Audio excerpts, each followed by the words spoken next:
찬양합니다.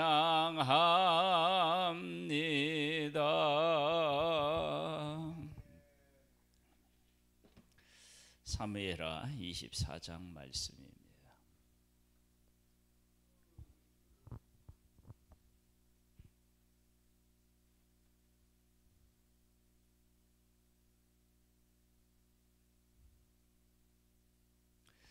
사무엘하 24장 말씀입니다.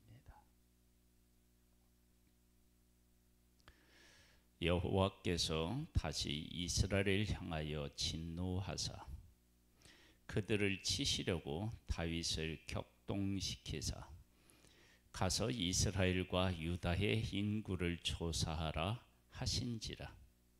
이에 왕이 그 곁에 있는 군사령관 요압에게 이르되 너는 이스라엘 모든 집밖 가운데로 다니며 이제 단에서부터 브엘세바까지 인구를 조사하여 백성의 수를 내게 보고하라 하니 요압이 왕께 하리되 이 백성이 얼마든지 왕의 하나님 여호와께서 100배나 더하게 하사 내 주 왕의 눈으로 보게 하시기를 원하나이다. 그런데 내 주 왕은 어찌하여 이런 일을 기뻐하시나이까 하되 왕의 명령이 요압과 군대 사령관들을 재촉한지라. 요압과 사령관들이 이스라엘 인구를 조사하려고 왕 앞에서 물러나 요단을 건너 갓 골짜기 가운데 성읍 아로엘 오른쪽 곧 야셀 맞은편에 이르러 장막을 치고 길르앗에 이르고 닷딤 후시 땅에 이르고 또 다냐한에 이르러서는 시돈으로 돌아 두루 견고한 성에 이르고 히히 사람과 가나안 사람의 모든 성읍에 이르고 유다 남쪽으로 나와 브엘세바에 이르니라. 그들 무리가 국내를 두루 돌아 9달 20날 만에 예루살렘에 이르러 요압이 백성의 수를 왕께 보고하니 곧 이스라엘에서 칼을 빼는 담대한 자 80만 명이요 유다 사람이 50만 명이었더라. 하나님의 백성이 하나님 앞에 큰 죄를 지었는데 그 죄 때문에 하나님이 진노하셨고 그 죄를 해결하기 위해서 다윗을 격동시켜서 인구조사를 하게 하셨다. 그러면 하나님의 백성이 하나님 앞에 도대체 어떤 잘못을 했느냐? 그냥 본문에서 우리가 찾는다면 이스라엘에서 칼을 빼는 담대한 자가 80만 명이었고요. 유다에서 빼는 사람이 50만 명, 또한 몇 명이에요? 130만 명입니다. 그러니까 이스라엘이 군대의 이 강함이 어마어마했다라고 하는 사실을 알 수 있습니다. 즉 하나님의 백성이 하나님을 의지하지 않고 사람을 의지하고 자기들이 힘이 있는 것을 자랑했다라고 하는 것을 짐작해 볼 수 있습니다. 하나님의 진노는 하나님이 주신 복을 우리가 받았는데 그 복을 교만으로 만드는 것입니다.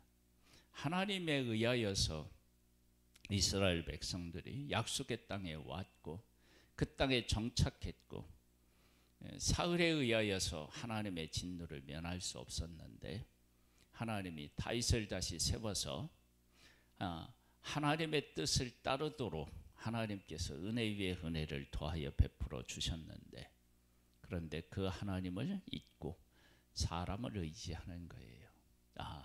우리가 지금 어떠하느냐? 130만 명, 그것도 담대하게 싸움에 나갈 수 있는 사람. 이스라엘이 받은 영토가 뭐 넓으면 얼마나 넓겠어요? 그런데 그 땅에 130만 명의 담대한 군인이 있었다. 그러면 이건 어마어마한 거죠. 그렇게 하나님께서 이 백성에게 복을 허락하여 주셨는데, 그런데 그들이 하나님을 의지하지 않고 자기들의 힘을 의지하고, 자기들의 힘을 의지하니까 하나님으로부터는 점점 멀어질 수밖에 없었던 거예요. 그래서 그래, 그럼 너희들이 그렇게 의지하는 그 군인의 수를 내가 다 한번 헤아려 볼게. 헤아렸어요. 그 다음에 어떻게 되었느냐? 다윗이 백성을 조사한 후에 그의 마음에 자책하고 다윗이 여호와께 하리되 내가 이 일을 행함으로 큰 죄를 범하였나이다. 여호와여 이제 간구하옵나니 종의 죄를 사하여 주옵소서. 내가 심히 미련하게 행하였나이다 하니라. 다윗도 그런 마음이 있었던 거예요. 군인이 130만 명. 그러니까 하나님께서 우리에게 주신 복이 얼마냐, 이런 것들이 아니고 우리가 얼마나 강해졌느냐, 우리가 얼마나 잘 나가느냐, 이런 부분에 그들이 마음을 빼앗겼던 거예요. 그 마음을 빼앗긴 일이 어디까지도 침투해 왔느냐? 다윗에게까지도 침투해 왔다는 거예요. 무서운 것입니다. 이게 우리는 코로나 시대를 지금 이제 지나서 우리가 이제 일상으로 이렇게 돌아왔잖아요. 그런데 코로나 이전에 신앙생활을 회복하지 못한 사람들이 너무나 많습니다. 그럼 우리 교회는 안 그러냐? 아니요, 우리 교회도 마찬가지입니다. 코로나 전에는 뭐 수요 예배라든지 금요 예배라든지 이런 예배에 대해서 코로나를 지나고 난 후와 전이 다릅니다. 코로나 전에는 유튜브 방송이 안 돼서 그랬는지는 모르지만 그래도 예배에 참석하려고 애를 썼는데, 코로나 이렇게 지나고 방송이 되면서 오늘 바쁘고 힘들면 그냥 유튜브로 예배드리지, 이런 마음이 알게 모르게 우리들에게 찾아왔다. 저는 그렇게 보여집니다. 여러분, 이런 모습들이 문제가 될 수 있습니다. 하나님을 사랑하고 하나님을 위해서 했던 일들이 어떤 것들을 계기로 해서 그것이 살짝 변질되는 것입니다. 이런 문제는 내가 심각하게 받아들이지 않으면 나를 넘어뜨릴 수 있다라고 하는 사실을 잊지 말아야 됩니다. 여러분, 하나님께서 하나님의 백성들에게 복을 주어서 건강하고 또 하나님을 믿음으로 담대한 마음을 가지고 적군을 향하여 나아갈 수 있다는 것이 얼마나 큰 복입니까? 이런 복을 주셨는데, 그런데 그 복을 하나님이 주시니까 이제는 하나님을 의지하기보다는 자기들이 가지고 있는 힘을 더 믿고 의지했다. 이건 하나님을 배신한 것이죠. 배반한 것입니다. 그러니까 하나님이 진노하실 수밖에 없는 거죠. 아무것도 아닌 것 같은데 엄청나게 큰 일들이 있습니다.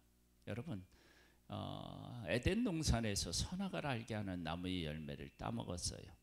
과일 하나 따먹은 게 뭐가 그렇게 대수냐라고 생각할 수 있겠지만, 그것은 하나님을 버리고 사단을 선택한 것입니다. 그래서 성경 전체를 읽어보면 우리는 선악과 이후에 누구에게 속한 존재였느냐? 사단에게 속한 존재예요. 거기서 우리를 해방시켜서 다시 하나님께로 돌리기 위해서 예수 그리스도께서 십자가에서 죽으셨다고요. 그러니까 선악을 알게 하는 나무의 열매를 먹은 것이 얼마나 큰 죄였는지를 알 수 있습니다. 우리가 나의 신앙을 정말 하나님 앞에서 바르게 세우려면요, 이렇게 우리들 가운데 나도 알지 못하는 사이에 파고 들어온 더 중요하게 생각하는 것들을 바로잡지 않으면요, 겉으로는 내가 마음과 생각으로는 하나님을 잘 섬기고 있다고 생각할 수 있지만 내 진짜는, 내 본 모습은 하나님보다 더 좋아하는 것이 자리하고 있는 것입니다. 여러분, 이거 발견하고 바로 세워야 됩니다.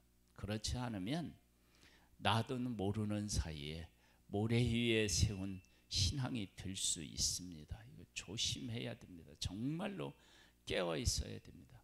지금 같은 때는 더욱더 그렇습니다.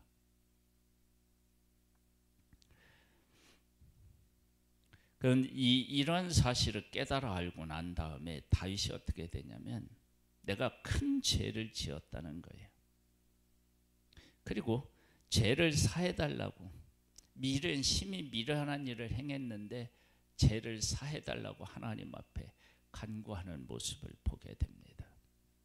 다윗이 아침에 일어날 때에 여호와의 말씀이 다윗의 선견자 된 선지자 가덱에 임하여 이르시되, 가서 다윗에게 말하기를 여호와께서 이와 같이 말씀하시기를 내가 네게 세 가지를 보이노니 너를 위하여 너는 그 중에서 하나를 택하라.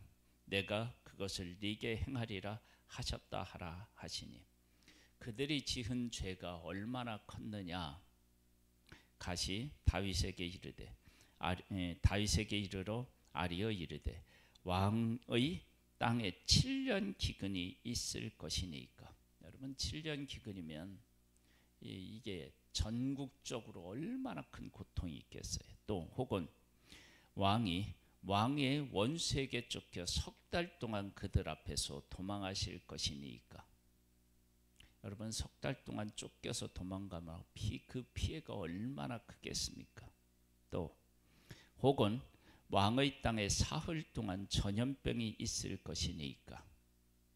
왕은 생각하여 보고 나를 보내신 이에게 무엇을 대답하게 하소서 하는지라. 그 이스라엘 백성들, 하나님의 백성 애굽에서 나올 때 하룻밤에 하나님께서 그 애굽 사람을 치시니 처음 난 초태생은, 수컷은 다 죽습니다. 3일 동안 전염병으로 치시면 얼마나 많은 사람이 죽을 수 있을까요? 그만큼 하나님의 백성이 잘못했다는 거예요. 그리고 이 모든 것들은 다 무엇과 관련이 있느냐? 생명하고 관련이 있습니다. 기근도 생명, 적군에 패하는 것도 생명, 그 전염병도 생명. 즉 하나님의 백성들이 그만큼 큰 잘못을 하나님 앞에 했다는 거예요. 한번 보겠습니다. 14절입니다. 다윗이 가세게 이르되 내가 고통 중에 있도다. 청하건대 여호와께서는 긍휼이 크시니 우리가 여호와의 손에 빠지고 내가 사람의 손에 빠지지 아니하시기를 원하노라 하는지라. 이에 여호와께서 그 아침부터 정하신 때까지 전염병을 이스라엘에게 내리시니 단에서부터 부엘세바까지 백성의 죽은 자가 7만 명이라. 이들이 인구조사를 다 마치고 그래서 이제 몇 명이다 라고 이제 생각할 그쯤에 하나님이 전염병으로 치셔서 다시 조사해야 돼요. 그게 쓸데없다는 얘기예요. 너희들이 130만 명이라고 하는 담대한 군인을 가지고 있고, 이것 때문에 우리들은 이제 안전하고 편안할 수 있겠다, 어떤 적과도 맞설 수 있겠다라고 생각할 때에 하나님께서는 전염병으로 그 백성을 치셔서 인구조사한 것들이 아무런 의미가 없게 만드시고요. 하나님은 인구조사를 안 하셨잖아요, 출애굽했을 때. 근데 그것과 이것은 다릅니다. 그것은 하나님의 백성들을 하나님의 군사로 세우셨다는 것이고, 그리고 지금 이것은 하나님의 백성으로 세우셨다는 것이고, 군사를 세우신 것도 되고 하나님의 백성으로 세우신 것도 되는데, 지금 이것은 자기들이 얼마나 강한지를 세상에 보여주고 싶은, 자랑하고 싶은, 하나님보다는 자기들의 힘을 더 의지하고 싶은 그런 마음으로 변질되어 있었던 거예요. 정말로 이게 무섭습니다. 변질된 것. 우리가 상한 것 먹으면 안 되잖아요. 그것처럼 내 마음의 변화가 일어나면 이게 문제가 됩니다. 하나님을 정말로 내가 마음을 다하고 뜻을 다하고 성품을 다하여 사랑하는가, 아니면 알게 모르게 비집고 들어와서 중요한 것이 하나님이 아니고 다른 것인가, 여러분 생각해 보시고 나를 하나님 안에서 세워야 됩니다. 이것을 내 생각, 내 습관 이런 것에서 답을 찾으면 안 되고요, 하나님 안에서 답을 찾아야 됩니다. 보겠습니다. 16절입니다. 천사가 예루살렘을 향하여 그의 손을 들어 멸하려 하더니, 예루살렘을 향하여 손을 들어 멸하려 했대요. 그러니까 예루살렘이 이런 일들의 가장 중요한 곳이 되었다. 지금 소돔과 고모라를 멸하신 것처럼 예루살렘을 멸하시려고 할 만큼 예루살렘에 큰 문제를 안고 있었다. 왜 그렇게 했어요? 예루살렘이 아마 군사적인 요새였을 거예요. 군인도 많고 성벽도 견고하고, 그래서 이제는 더 이상 하나님을 의지하지 않아도, 하나님이 돕지 않아도 이제는 괜찮다라고 생각했었던 것으로 보여지잖아요. 그래서 천사가 예루살렘을 향하여 그의 손을 들어 멸하려 하더니, 여호와께서 이 재앙을 내리심을 뉘우치사 백성을 멸하는 천사에게 이르시되, 족하다, 이제는 네 손을 거두라 하시니, 여호와의 사자가 여부스 사람 아라후나의 타작마당 곁에 있는지라. 다윗이 백성을 치는 천사를 보고 곧 여호와께 아뢰어 이르되, 나는 범죄하였고 악을 행하였거니와 이 양무리는 무엇을 행하였나이까? 청하던대 주의 손으로 나와 내 아버지의 집을 치소서 하니라. 자기가 잘못했다는 거예요. 다윗이 10절에도 잘못된 것들을 뉘우치고 지금도 그렇게 하고 있습니다. 그리고 나서 어떤 일이 하느냐?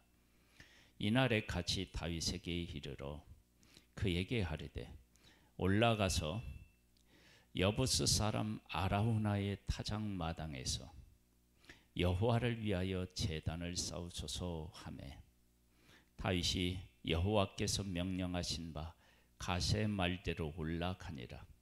아라우나를 바라보다가 왕과 그의 부하들이 자기를 향하여 건너옴을 보고 나가서 왕 앞에서 얼굴을 땅에 대고 절하며 이르되, 어찌하여 내 왕께서 종에게 임하시나이까 하니, 다윗이 이르되, 네게서 타작마당을 사서 여호와께 제단을 쌓아 백성에게 내리는 재앙을 그치게 하려 함이라 하는지라. 왜 제단을 쌓겠어요? 하나님을 섬기겠다는 거예요. 이제 사람을 믿지 않고 의지하지 않고 성벽을 의지하지 않고 우리가 하나님을 믿고 하나님을 섬기겠습니다 하고 하나님에게로 돌아오는 것입니다. 여러분, 우리가 신앙이 바르게 서 있다 그러면 제일 중요한 게 뭐냐면 예배가 회복되는 거예요. 예배가 회복돼야 됩니다. 그래서 우리 성도님들도 예배 나오실 수 있는 시간에 되는 분들은 다 예배에 나오셔야 됩니다. 근무하지 말고 나오라 그런 게 아니에요. 예배할 수 있는데 안 나와요. 왜? 더 중요한 것들이 생겼기 때문에 그렇습니다.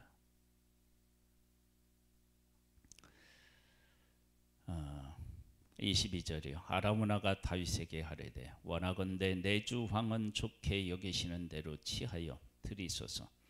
번제에 대하여는 소가 있고 뗄 나무에 대해서는 마장질하는 도구와 소의 멍에가 있나이다.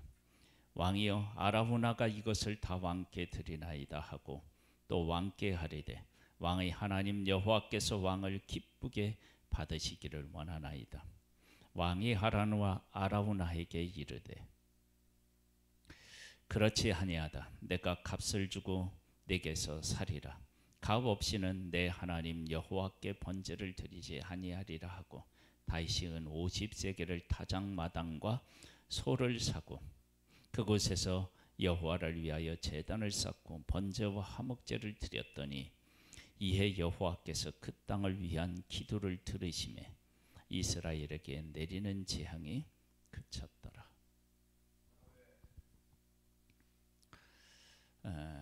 하나님 앞에 무엇을 했더니 재앙이 그쳤느냐? 제사를 드렸습니다. 여기에 보면 어떤 제사를 하나님 앞에 드렸느냐?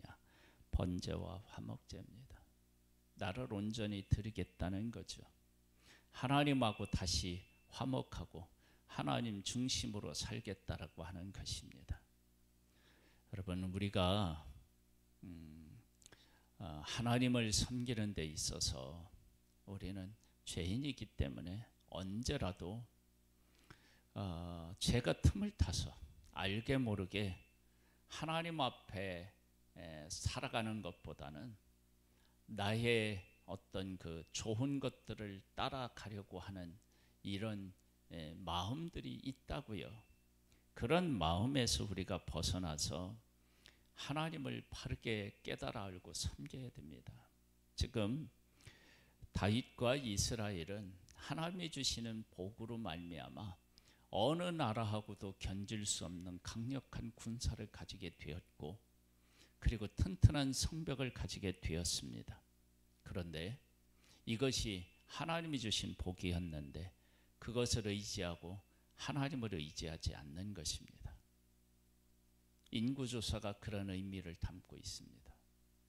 그런데 그래서 인구조사를 할 때 담대한 자 80만 명, 50만 명 그렇게 이야기한 겁니다. 그런데 하나님께서 전염병으로 그들을 치시니까 인구수 조사한 게 아무런 의미가 없는 거예요. 즉 자기들이 가지고 있는 힘이 아무리 크다 할지라도 하나님이 돕지 않고 하나님이 치시면 아무것도 아닌 거예요. 그 강력하고 담대한 군인들이 하나님의 전염병 앞에, 치시는 전염병 앞에 자기들이 할 수 있는 일이 뭐가 있겠어요? 아무것도 없죠. 그냥 무너지죠. 그런 것을 통해서 하나님 앞에서 우리들은 아무것도 아니구나. 하나님을 섬기고 하나님을 의지하고 우리가 살아야 되는구나. 그것을 깨달아 아는 것이 제사입니다. 지금으로 말하면 그것이 예배입니다. 내가 예배에 나올 수 있는 주일 오전 예배, 오후 예배, 수요 예배, 금요 예배, 새벽 예배 나올 수 있는데 못 나오고 있다. 여러분 회복하세요. 회복하세요. 내가 하나님 앞에 시간을 드리는 만큼 하나님을 사랑하는 것입니다. 그런 하나님을 정말로 내가 사랑한다고 중심으로 한다고 착각하지 말고 정말로 내가 하나님을 사랑하고 있다라고 하는 것을 시간을 드림으로 나의 소중한 것들을 하나님 중심으로 세우는 일부터 시작하여서 신앙을 견고하게 세우는 그런 우리들이 되기를 소망합니다. 하나님 아버지, 우리들에게 은혜를 베풀어 주셔서 나의 신앙의 현주소를 바르게 볼 수 있게 되기를 원합니다. 나는 아니지요. 나는 아니지요. 제자들이 그렇게 끝까지 예수님을 따르겠다고 얘기했지만 그러나 그들은 다 십자가 앞에서 부인하고 도망갔습니다. 우리들이 하나님을 정말로 중요하게 생각하면 하나님 중심으로 살아야 되고 하나님의 중심으로 살아간다는 것은 하나님 앞에 예배드리는 것입니다. 예배가 회복되는 우리 교회가 되기를 소망합니다. 예수님의 이름으로 기도드립니다. 아멘. 하늘에 계신 우리 아버지여, 이름이 거룩히 여김을 받으시오며 나라에 임하옵시며 뜻이 하늘에서 이룬 것 같이 땅에서도 이루어지리이다. 오늘날 우리에게 일용할 양식을 주옵시고 우리가 우리에게 죄 지은 자를 사하여 준 것 같이 우리 죄를 사하여 주옵시고 우리를 시험에 들게 하지 마옵시고 다만 악에서 구하옵소서. 대개 나라와 권세와 영광이 아버지께 영원히 있사옵나이다. 아멘.